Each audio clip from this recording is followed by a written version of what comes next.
So today is new moon, the day the Sangha recites the precepts. So in ancient India, new and full moon days were special days, and the non-Buddhists would often gather together and practice together on those days. And so some of the Buddhist lay people started to complain, why aren't your monks and nuns doing anything on the new and full moon days? So the Buddha then instituted the practice of the Sangha getting together and confessing our precepts and renewing our precepts. And so at the Abbey, we instituted the thing of the lay people doing this as well.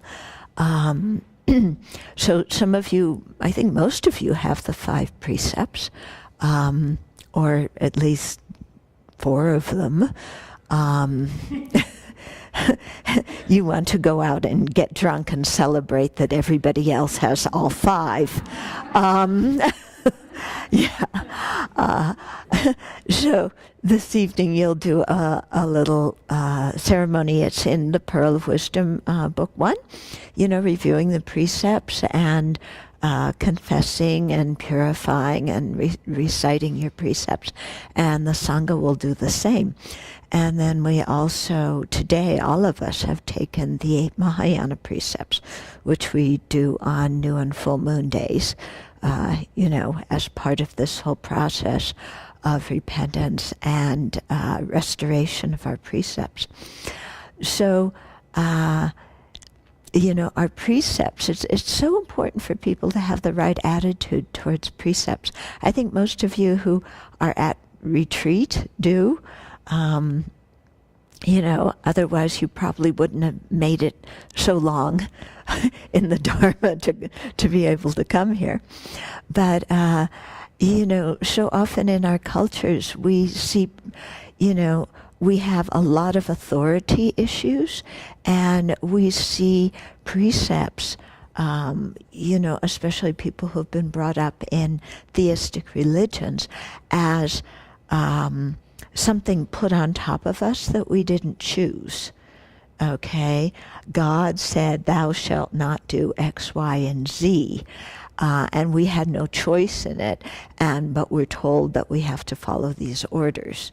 Okay? And that put together with our free-spirited, we want to decide everything in our own lives ourselves attitude, sometimes makes it hard for us to understand that in a Buddhist sense, precepts are not like this. They're not commandments coming from on high.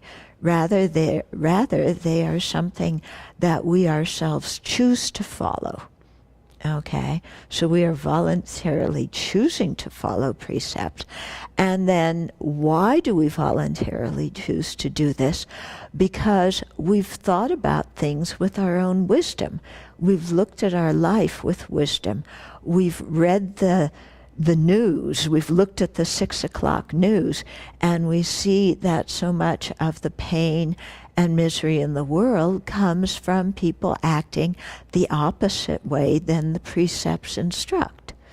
Okay? And so we see for ourselves that doing these actions brings pain to other people, and then it also, creates the kind of karma that's going to bring unhappy results for ourselves.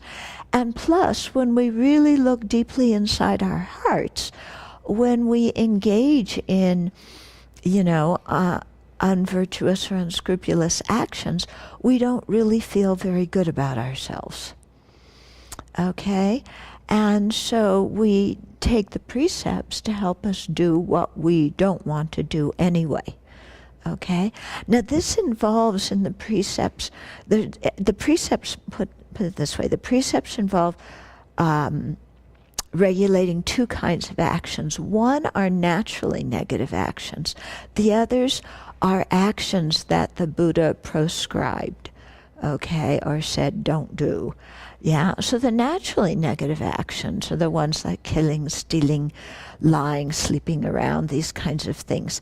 And so that And what it means by naturally negative is that it's very difficult for an ordinary being to do any of those without some kind of affliction in the mind. Okay? And so, we refrain from those actions. And those are the ones that usually, if we do, we don't feel good about ourselves doing.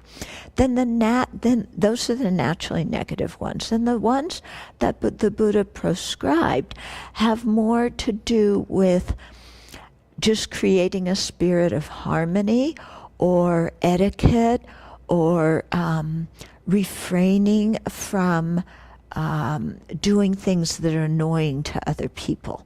Okay? And so these actions are not by themselves naturally negative. In other words, not everybody who does them is going to have a bad, an afflicted motivation. But still, doing these actions create obstacles in our Dharma practice. So these are things like, you can see in the 8 precepts we took today, sitting on high and expensive seats and beds, eating at inappropriate times, singing, dancing, watching entertainment, wearing ornaments and jewelry and perfumes and things like that. So those things are not naturally negative in the sense that not everybody who does them is going to have confusion, anger, or attachment in the mind. But, these things, when we engage in them, they do create a lot of distractions and can interfere with our Dharma practice and can generate attachment or arrogance or something like that. And so therefore we choose to not do them. Okay? So, these precepts are designed really not to inhibit our freedom, but to enhance our freedom. Because when we restrain ourselves from acting according to the afflictions, then we have real freedom of choice. When the afflictions are in our mind and we are pushed by them, we have no freedom. Yeah? The afflictions, our attachment pushes us, and we're like totally at the mercy of our attachment to do whatever attachment tells us to do. So we may think we have a lot of freedom, but actually we're controlled by our attachment, and we're caught in this prison of doing things, habitual behavior that doesn't really bring us any good. Okay? Similarly, when anger's in our mind, we have no freedom. We're pushed by the force of the anger, and our behavior and our speech just becomes, you know what it's like. And so again, we have no freedom. Yeah? So precepts help us restrain from acting out of attachment and anger, and thus they give us freedom in a situation to be calm and to really look and say, okay, what kind of behavior is going to be something that benefits sentient beings in this kind of situation? Okay? So that's real freedom. Yeah? And that is inner freedom that we give ourselves by following precepts. I remember one of my Dharma friends once, he's a monk, but, he was talking about a time before he ordained when he was on the beaches in Thailand.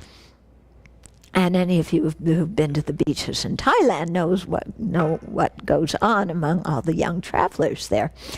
And then after that, he, of course, went to a monastery, because that's also what you're supposed to do when you're young and visiting Thailand. And, and he thought, oh, these beaches are so fantastic, and I love it, and it's great.